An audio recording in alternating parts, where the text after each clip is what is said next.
Sometimes I look back at that day, that exact moment, and I still feel this weird, hollow ache. Not from seeing my wife in bed with another man, weirdly enough. That was just a scene. Like something out of a bad movie. What really gutted me, what truly reshaped the landscape of my entire life, was what she said after. And honestly, I sometimes wish that had been the worst of it. Because 3 days later, I found out she'd been stealing from me in ways I never, ever imagined. I'm David. 44. And for the last 2 decades, I poured everything I had into building this consulting firm. From literally nothing. Just an idea and a few late nights, into a real business. We had offices, a team, people who depended on the decisions we made. And yeah, I co-owned it with 2 partners. Which, turns out to be a pretty important detail, because one of those partners? He was currently in my bed. Sarah. My wife. She was always the logical one, the one who never raised her voice. She handled all our finances, because she was just better with numbers than I ever was. A bookkeeper by trade. Someone I trusted completely. And that's the thing about trust, right? You don't know it's gone until you're standing there, in your own bedroom, watching it just evaporate into thin air. We had one son, Noah. 19. He was away at college, finishing his first year. Good kid. Called home every Sunday, never asked for more money than he actually needed. And I remember thinking about him the entire drive home that afternoon. How his world was about to crack in half, and he didn't even know it yet. The day started so normal. Almost boring, even. I had these back-to-back client meetings, but then the last one canceled. Family emergency, they said. So, I figured, hey, I'll surprise Sarah. Maybe we could grab an early dinner. I even swung by the jewelry store on the way home, because our anniversary was coming up. I'd seen her looking at this particular bracelet a few weeks prior. White gold. The same white gold that matched my grandfather's ring, the one with the small sapphire I kept in my bedroom closet, the one she always admired. Her car was in the driveway when I pulled up. Made sense.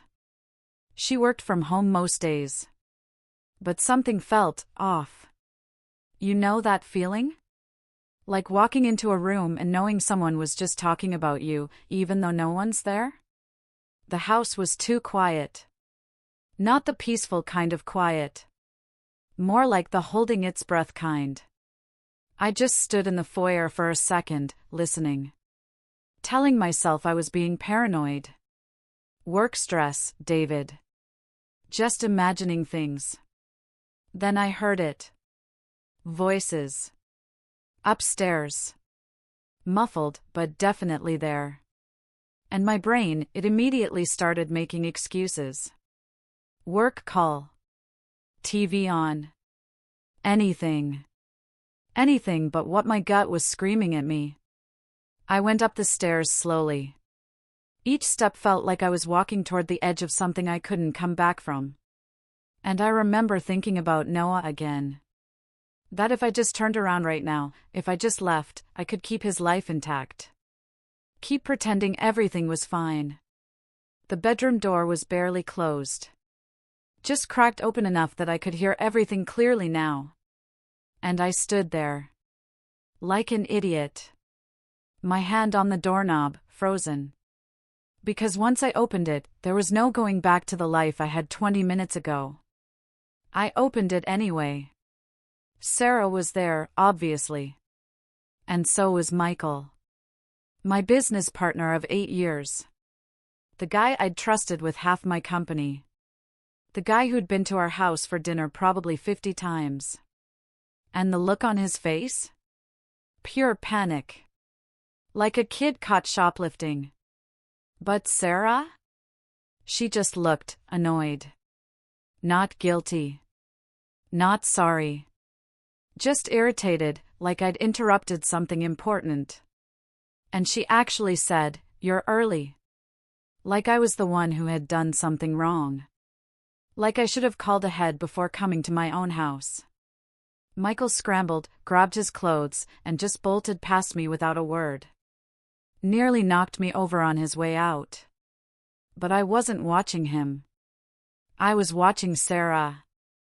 She pulled the sheet around herself, with this expression that was somehow both defensive and bored. And when I just stood there, unable to form words, she rolled her eyes. "Oh, come on," she said. "It was one time. Don't make it into some huge drama." The bracelet box was still in my jacket pocket. I could feel the weight of it pressing against my ribs. I thought about taking it out. Right then. Showing her what I'd been planning. But what would be the point? I opened my mouth to say something. Anything. To ask how long. Or why. Or what the hell she was thinking. But she cut me off. "Honestly, David, you're overreacting. It's not like it means anything. It just happened." I still didn't speak. Couldn't. My brain was trying to process what was happening, but nothing made sense. This wasn't how betrayal was supposed to look. Where was the crying? The begging for forgiveness? The remorse? Instead, she sat there, looking at me like I was inconveniencing her. And then she said it. The thing I'll probably never forget. She tilted her head slightly and smiled. Not a nice smile. Something cruel. And said, "If it makes you feel any better, he's better in bed anyway. So maybe you should be thanking me for not wasting both our times." Something in me went completely cold. Like someone had flipped a switch and just turned off every emotion I had. I just nodded. Once. Turned around. And walked out. I didn't slam doors. Didn't yell. Didn't even look back. I just got in my car and drove. No destination in mind. Just away from that house. And the person I apparently never knew at all. My phone started ringing before I even made it to the highway. Sarah's name lighting up the screen over and over. But I couldn't deal with her voice. Not right then. Couldn't handle whatever excuse or justification she was preparing. I ended up at Mark's place. My college roommate. He lived about 40 minutes away. And when he opened the door and saw my face, he didn't ask questions. Just pulled me inside. Handed me a drink. We sat in his living room for maybe an hour before I could actually form sentences. And even then, all I said was, "Sarah was with Michael." And Mark just nodded. Slowly. Processing. Then he asked, "What are you going to do?" And honestly, I had no idea. That night, I stayed on his couch. My phone was still blowing up with messages from Sarah, ranging from angry to apologetic to angry again. But I couldn't bring myself to read them. Couldn't engage with whatever narrative she was trying to build. Morning came. Too fast and too slow at the same time. I woke up with this crystal clear thought: I couldn't control what she'd done. Couldn't change it or fix it. But I could control what happened next. And I was going to make damn sure she understood exactly what she'd thrown away. I started making calls. My bank first. Then my lawyer. Then my accountant. Moving through my mental checklist like I was handling a client crisis. Because if I stopped to actually feel what was happening, I'd fall apart. And I couldn't afford that. Not yet. By noon, I'd changed every password. Moved money from our joint accounts into one she couldn't access. And scheduled an emergency meeting with our third business partner, Robert, to discuss personnel issues. That's when my phone rang with a number I didn't recognize. And when I answered, a woman's voice said, "David, this is Lisa. Sarah's friend from book club. And I need to tell you something you're not going to want to hear." You know, when someone shows you who they really are in a crisis, you believe them. Immediately. Because Sarah's lack of remorse wasn't shock or denial. It was her true character finally surfacing. Without the mask. Lisa's voice was shaking when she told me this wasn't a one-time thing. That she'd seen Sarah and Michael together at restaurants across the city over the past 6 months.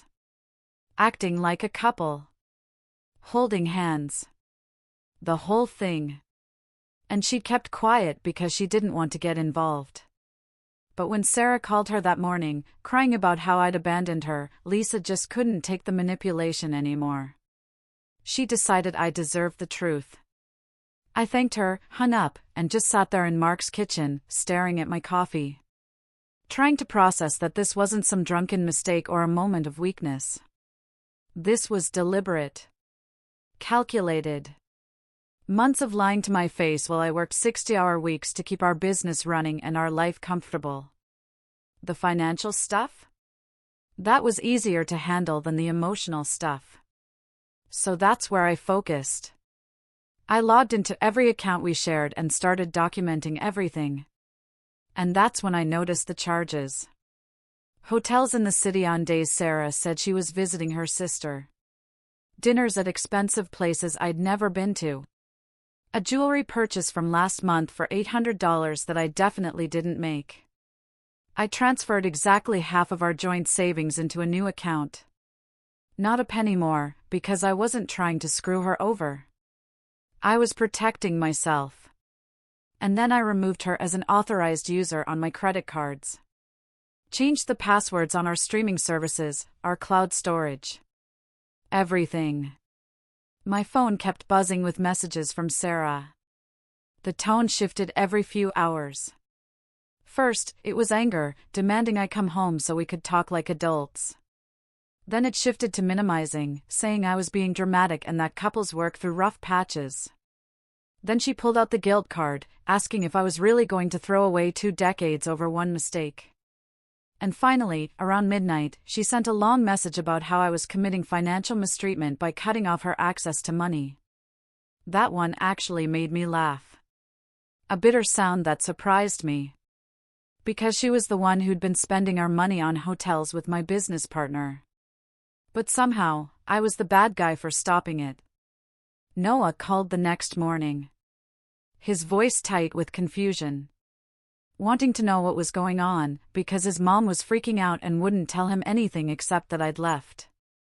And I didn't want to do this over the phone. Didn't want to tell him at all, honestly. But he deserved better than Sarah's version of events. So I told him his mom and I were having serious problems. That I needed him to trust me right now. That I'd explain everything soon, but I needed to handle some things first. He went quiet for a second. Then asked if she was okay, though. Because she sounded really upset. I had to bite back the response that she should be upset. That she'd earned every bit of the panic she was feeling. Instead, I told him she was fine. And that I loved him. And we'd talk properly in a few days. Mark offered to go with me when I said I needed to get some things from the house. Said I shouldn't be alone for this. And honestly, I was grateful. Because I didn't trust myself not to do something stupid if Sarah started up with her justifications again. We pulled up around 2 in the afternoon. I could see Sarah's car parked at an odd angle near the mailbox, like she'd rushed out and come back in a panic. Driver's door still not fully closed. The house felt like a museum of a life that didn't exist anymore. Everything exactly where it had been, but completely different, somehow. I went straight to the bedroom. Grabbed clothes and my laptop. Some documents from the filing cabinet. And then I remembered my grandfather's ring. The one I'd inherited when he died. White gold with a small sapphire. Nothing flashy, but it meant something to me. I kept it in a wooden box in my closet for safekeeping. The box was still there. But when I opened it, nothing. Just empty velvet lining. And I stood there, staring at it, like if I looked long enough, the ring would just reappear. Mark came up behind me and asked what was wrong. And I showed him the empty box without saying anything. We tore apart the bedroom looking for it. Checked drawers, under the bed, in her jewelry box, everywhere. And that's when I found the receipt. Crumpled in the bathroom trash, under some tissues. Like she tried to hide it, but not very well. A pawn shop on the south end of the city. Dated a week ago. Item description said men's white gold ring with stone. And the amount made me feel sick, $150. My grandfather's ring, that he wore for 60 years, that he gave me on his deathbed, sold for less than her dinner bills with Michael. Mark put his hand on my shoulder and said something about getting it back, but I wasn't listening. I was doing math in my head. A week ago. That's when Sarah had suddenly mentioned needing new tires for her car. Said it was urgent and expensive. And I'd transferred money without question. Because that's what you do for your wife. Except now I realized she'd pawned my grandfather's ring and still asked me for money. Double dipping while planning God knows what with Michael. I left a note on the kitchen counter. Simple. Factual. Told her the mortgage payment was covered this month, but she needed to figure out her own finances after that. And then I noticed some family heirlooms were missing and expected them returned, or I'd be involving the police. We were loading my stuff into Mark's car when I heard footsteps behind us. Sarah came running out of the house. Sweatpants. Old t-shirt. Her hair a mess. Eyes red from crying, or anger. I couldn't tell which. And she started saying we needed to talk. That I couldn't just leave like this. Her voice getting higher with each word. But I didn't yell. Didn't engage. Just looked at her. Once. Really looked at her. And I didn't see the woman I married. I saw a stranger wearing her face. Someone who'd been playing me for months while I worked to give her a comfortable life. I told her I had nothing to say to her right now. Got in Mark's car. And as we pulled away, I watched her in the side mirror, standing in the driveway, looking lost. And I felt absolutely nothing. Mark had an extra bedroom in his apartment that he'd been using for storage. We spent the afternoon clearing it out, setting up a temporary space for me. And it felt pathetic, in a way. 44 years old, crashing at a friend's place like I was 20 again. But it also felt clean. Like I was finally doing something instead of just absorbing punches. That evening, my lawyer called back. I'd left him a voicemail that morning, laying out the basics. He was direct about what came next. North Carolina allows fault-based divorce. Which meant Sarah's affair could actually impact asset division and alimony. Especially if I could prove it was long-term and she'd been misusing marital funds. He recommended I document everything. Every message. Every call.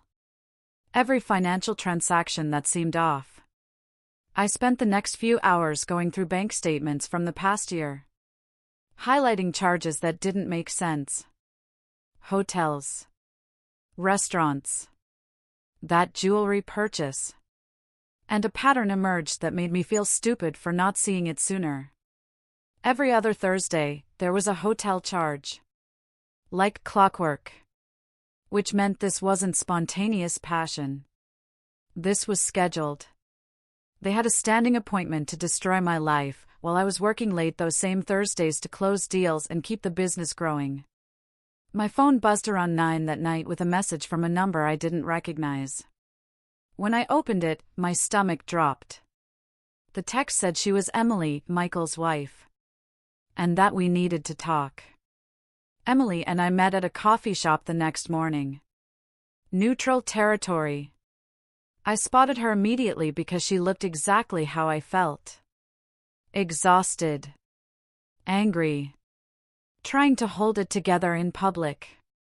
She was 7 months pregnant, which Michael had apparently forgotten to mention to anyone at work.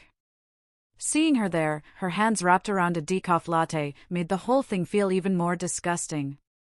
Like we weren't just two people who'd been betrayed. We were collateral damage in someone else's selfish game. She didn't waste time with small talk.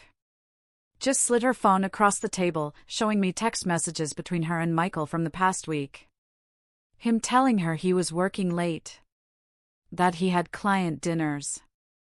The same lies Sarah had probably been telling me. Emily said Michael's sister had finally broken down yesterday and told her everything. That she'd known for months, but felt trapped between loyalty to her brother and doing what was right. I showed her the bank statements. The hotel charges. The pattern of every other Thursday. She pulled out her own records. Showed me that Michael's credit card had charges that matched. Same hotels. Same dates. We just sat there for a minute, looking at the evidence of how thoroughly we'd both been played. She asked if I knew how long it had been going on. I told her about Lisa's call. 6 months at least. Maybe longer. And Emily's face went pale. Because 6 months ago, she told Michael she was pregnant. Which meant he'd started this affair right after finding out he was going to be a father. We talked for nearly 2 hours, comparing notes. Filling in gaps. And the picture that emerged was worse than I'd imagined. This wasn't some passionate affair. It was calculated. Cold. They'd been using company resources to fund it. Staying at hotels that Michael expensed as client meetings. Dinners charged to the corporate card as business development. And Sarah had been signing off on these expenses in her role as our bookkeeper. Essentially authorizing her own affair with company money. Emily mentioned she'd been going through Michael's laptop after his sister's confession, trying to understand the scope of his lies. She'd found spreadsheets. Actual spreadsheets. Tracking expenses and making sure nothing looked suspicious. Dates. Amounts. Notes about which charges went where. Like they were running an operation instead of destroying 2 families. I felt sick listening to this. Realizing that Sarah hadn't just betrayed me emotionally. She'd been actively participating in fraud. Using our business as a piggy bank for her relationship with my partner. And every signature she'd put on those expense reports was another deliberate choice to continue the lie. Emily said she'd already contacted a divorce attorney and was going to file by the end of the week. But she wanted to know if I was planning to take this to the board. Because if Michael had been misusing company funds, then this wasn't just a personal issue anymore. It was a legal one that could destroy his career. I told her I'd been thinking about exactly that. That I had a meeting scheduled with our third partner, Robert, the next morning. And that I was bringing every piece of evidence I had. Bank statements. Expense reports. Hotel receipts. All of it. Because Michael didn't just betray me as a friend. He betrayed the company and everyone who worked there. And I wasn't going to let that slide. We exchanged numbers, and Emily made me promise to keep her updated. Said she wanted to know when the hammer fell. Because she deserved to see him face consequences for once instead of just talking his way out of trouble like he always did. The meeting with Robert was brutal. In its efficiency. I laid out everything on the conference room table and watched his face go from confused to angry to absolutely livid in about 90 seconds. He immediately started pulling up files on his laptop, cross-referencing the expense reports I brought with our actual client meetings and travel schedules. Within an hour, we'd identified over $30,000 in fraudulent charges, spanning 8 months. Hotels that had no corresponding client visits. Dinners on nights when no one was traveling for business. Cash advances that went nowhere except presumably into their pockets. Robert was so angry he actually had to step out of the room for a minute to compose himself before calling our lawyer. By noon, we had a plan. Michael was going to be terminated immediately. His access to all systems revoked. His partnership stake bought out at the minimum allowed by our operating agreement. And we were documenting everything for potential criminal charges. Because this wasn't just an affair. This was theft. Sarah's situation was simpler. She was an employee, not a partner. So Robert drafted a termination letter citing misuse of company resources and breach of fiduciary duty. Effective immediately. No severance. No references. And honestly, I felt nothing when I signed off on it. Just a cold sense that justice was finally moving in the right direction. I called Noah that afternoon and asked him to meet me for dinner. Told him it was important and then I needed to explain some things face to face. When he showed up, looking worried, I didn't waste time with preamble. Just laid out the facts. His mom had been having an affair with my business partner for at least 6 months. They'd been stealing from the company to fund it. And I caught them in our bedroom. Noah just sat there. His burger untouched. Processing. And then he asked if I was sure. If maybe there was some misunderstanding. I showed him some of the expense reports on my phone. The hotel receipts. The pattern that was too consistent to be anything but intentional. And I watched something break in his eyes. That moment when your parent stops being infallible and becomes just another flawed human who made terrible choices. He got quiet after that. The kind of quiet that comes from having your understanding of someone completely rewritten. And finally, he said he believed me. And that he was sorry. Which made me feel worse, somehow, because he shouldn't have to apologize for his mother's choices. But I told him I loved him. And that none of this changed how I felt about him. And I think he needed to hear that more than anything else I could have said. The divorce moved faster than I expected. Sarah's lawyer took one look at the evidence and apparently advised her to settle. Because fighting it would mean all of this coming out in court. The affair. The fraud. The misuse of marital assets. Everything. And she didn't want that kind of public humiliation. She signed the papers 3 weeks later without contest. I kept the house and my retirement accounts. She got her car and a small portion of savings. No alimony, because North Carolina's adultery laws worked in my favor. And honestly, I didn't care about any of it. I just wanted it done so I could start rebuilding. My lawyer managed to get my grandfather's ring back from the pawn shop. Had to pay $600 to reclaim it, which was more than Sarah got for it. But holding that ring again felt like reclaiming a piece of my family that she tried to steal. I put it back in its box, knowing it would stay safe this time. Michael ended up facing criminal charges for the corporate theft. Emily made sure the district attorney got every piece of evidence we compiled. And last I heard, he was looking at probation and full restitution of the $30,000, plus legal fees. His career in consulting basically over, because nobody wants to hire someone who steals from their own company. And his marriage was done, too. Because Emily filed the day after our coffee meeting. I moved into a new apartment uptown about a month after everything settled. Something modern. With floor-to-ceiling windows. And 0 memories attached to it. Completely different from the house I'd shared with Sarah. And Noah started coming by most weekends to watch games or just hang out. Which surprised me, because I thought he might pull away after everything. But if anything, we got closer. Like the lies being gone made room for something more honest between us. Mark kept trying to get me back into the social scene. Dragged me to dinners with his other friends. And tried setting me up on dates. And I appreciated the effort, even if I wasn't ready for most of it. But it was nice to feel like life was moving forward instead of just treading water in the wreckage. About 4 months after everything fell apart, Robert and I hired a new partner to replace Michael. A woman named Rachel, who came with impeccable references and 0 connection to our personal drama. We also brought on a new bookkeeper.